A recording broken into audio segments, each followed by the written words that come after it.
AFC sakit hati kepada Sintayong dan timnas Indonesia, hingga enggan jatuhkan hukuman ke wasit kontroversial Ahmed Alkaf. Jadi bahan eksperimen STY, Calvin Verdong nyaman jadi bek tengah daripada bek kiri di timnas Indonesia.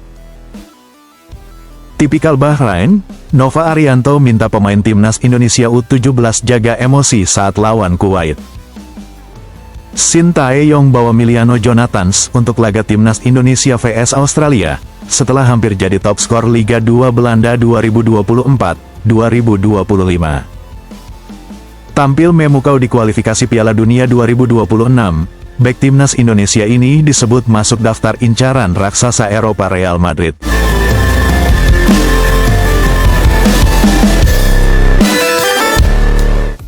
AFC sakit hati kepada Sintayong dan timnas Indonesia, hingga enggan jatuhkan hukuman ke wasit kontroversial Ahmed Alkaf. Konfederasi Sepak Bola Asia merasa kecewa terhadap Sintayong dan timnas Indonesia, sehingga enggan memberikan sanksi kepada wasit kontroversial Ahmed Alkaf. Sebelumnya, AFC pernah mendenda Sintayong sebesar $7.000 Amerika, atau sekitar 117 juta rupiah, karena mempertanyakan integritas wasit Nasrullah Kabirov dan AFC. Selain Sintayong, Ivar Jenner dan Justin Hubner juga dikenai denda akibat masalah serupa. Ketika itu, Sintayong merasa kecewa dengan keputusan Nasrullah Kabirov yang merugikan timnas Indonesia U23 dalam pertandingan melawan Qatar U23 di Piala Asia U23 2024. Nasrullah Kabirov dianggap memberikan penalti yang tidak jelas untuk Qatar U23, dan memberikan kartu merah kepada Ivar Jenner, meskipun tayangan ulang menunjukkan bahwa Jenner tidak melakukan pelanggaran. Akibatnya, Indonesia U23 kalah 0-2 dari Qatar U23. Setelah pertandingan, PSSI melayangkan protes terhadap kepemimpinan wasit asal Turkmenistan tersebut, namun AFC justru memberikan denda kepada Sintayong, Ivar Jenner, dan Justin Hubner. 6 bulan kemudian, timnas Indonesia kembali dirugikan oleh wasit, kali ini dalam pertandingan tim senior.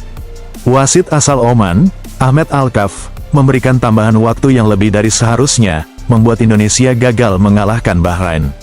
Setelah pertandingan, PSSI kembali mengajukan protes ke AFC, namun AFC justru mengarahkan PSSI untuk bertanya kepada FIFA. Saat PSSI menghubungi FIFA, mereka malah diminta untuk bertanya kembali ke AFC. Akibatnya, tidak ada keputusan pasti terkait protes PSSI atas kinerja Ahmed Alkaf. Kesimpulannya, AFC tidak menanggapi protes PSSI karena kecewa atas kritik yang dilontarkan oleh Sintayong. AFC, sebagai konfederasi sepak bola di Asia, dinilai sering bersikap tidak adil. Sebagai contoh, saat Federasi Sepak Bola Bahrain meminta agar pertandingan antara timnas Indonesia melawan Bahrain digelar di tempat netral, AFC langsung merespons dengan cepat.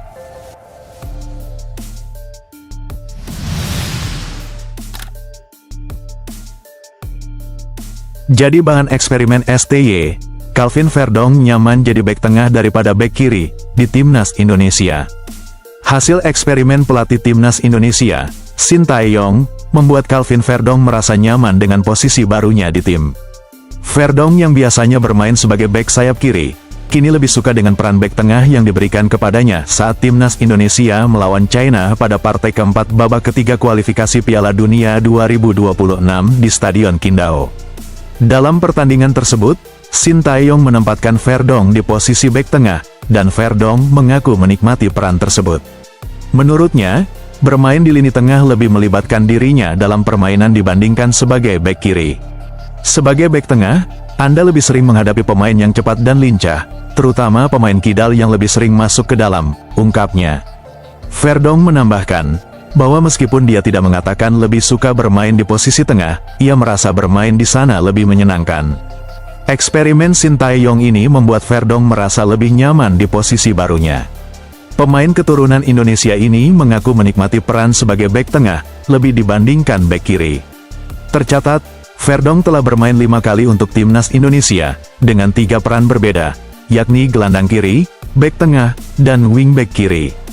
Debutnya terjadi saat Indonesia melawan Filipina, di mana ia dimainkan sebagai gelandang kiri, dalam formasi 3-5-2. Dalam laga yang berakhir dengan kemenangan 2-0 untuk Indonesia, Verdonk tampil impresif dan berkontribusi besar. Selama 5 pertandingan itu, Verdonk telah 2 kali bermain sebagai bek tengah, dan 2 kali sebagai wingback kiri, namun ia merasa lebih senang bermain sebagai bek tengah. Shin Tae-yong selalu mempercayai kemampuan Verdonk, dan menjadikannya andalan di skuad Garuda.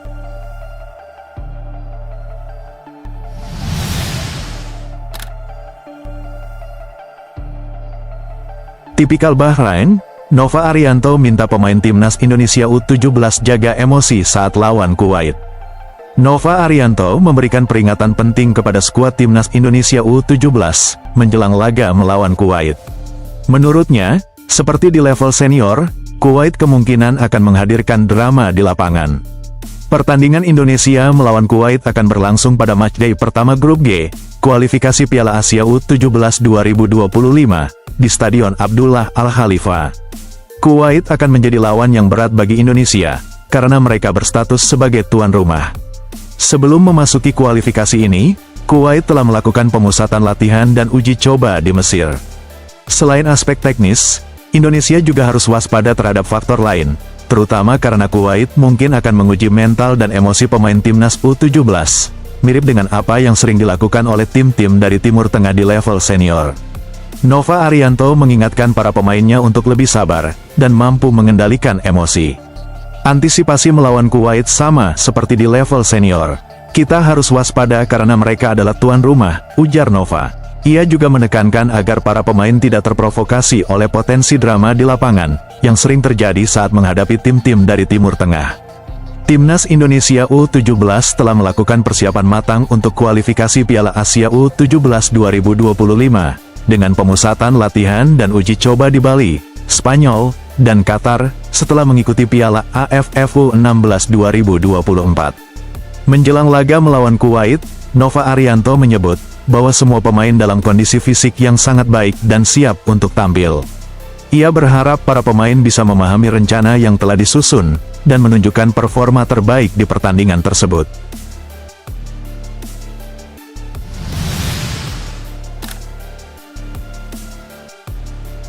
Shin Tae-yong bawa Emiliano Jonathans untuk laga timnas Indonesia vs Australia, setelah hampir jadi top skor Liga 2 Belanda 2024-2025. Emiliano Jonathans kembali mencetak gol dan assist di Liga 2 Belanda 2024-2025. Apakah Shin Tae-yong akan memanggil Winger 20 tahun ini untuk memperkuat timnas Indonesia melawan Australia di matchday ke-7 grup C, kualifikasi Piala Dunia 2026 zona Asia pada Kamis, tanggal 20 Maret tahun 2025.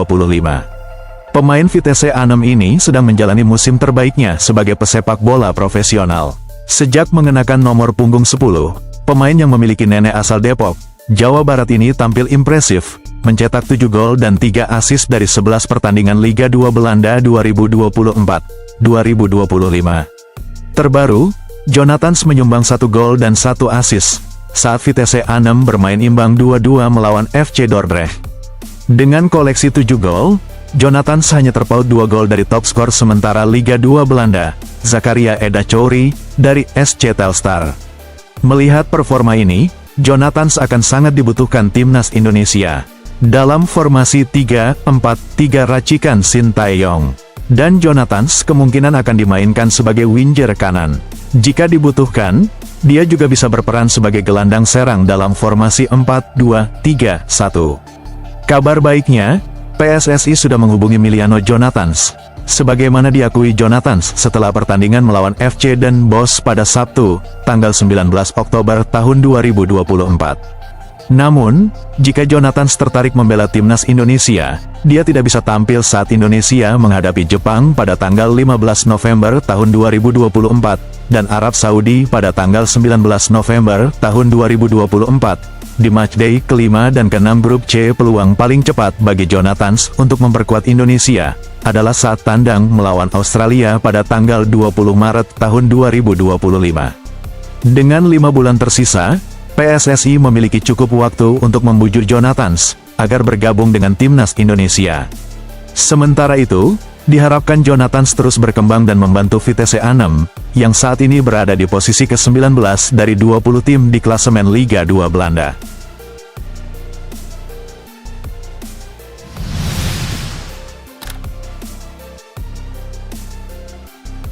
Tampil memukau di kualifikasi Piala Dunia 2026, bek timnas Indonesia ini disebut masuk daftar incaran raksasa Eropa Real Madrid. Timnas Indonesia belakangan ini kerap menjadi sorotan media internasional, setelah penampilan cemerlangnya di kualifikasi Piala Dunia 2026. Tidak hanya karena permainan yang bagus, tetapi juga karena para pemain asuhan Shin Tae-yong menarik perhatian. Beberapa pemain naturalisasi Indonesia juga bermain untuk klub-klub besar di Eropa dan benua lain. Selain itu, pertandingan kontroversial melawan Bahrain dalam lanjutan kualifikasi juga menjadi perhatian.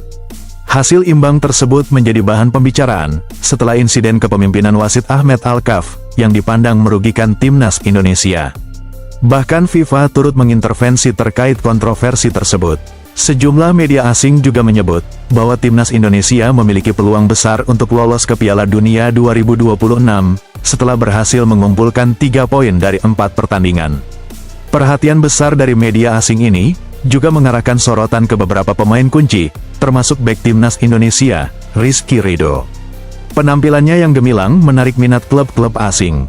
Direktur Persija Jakarta, Muhammad Prapanca, menyatakan bahwa Persija siap melepas Rizky Ridho ke klub luar negeri, jika ada tawaran yang masuk. Namun, hingga saat ini belum ada tawaran resmi dari klub asing, meski rumor terus beredar. Prapanca menegaskan, bahwa klub tidak akan menghalangi jika tawaran yang sesuai datang, termasuk jika klub besar seperti Real Madrid berminat, asalkan syarat transfer terpenuhi.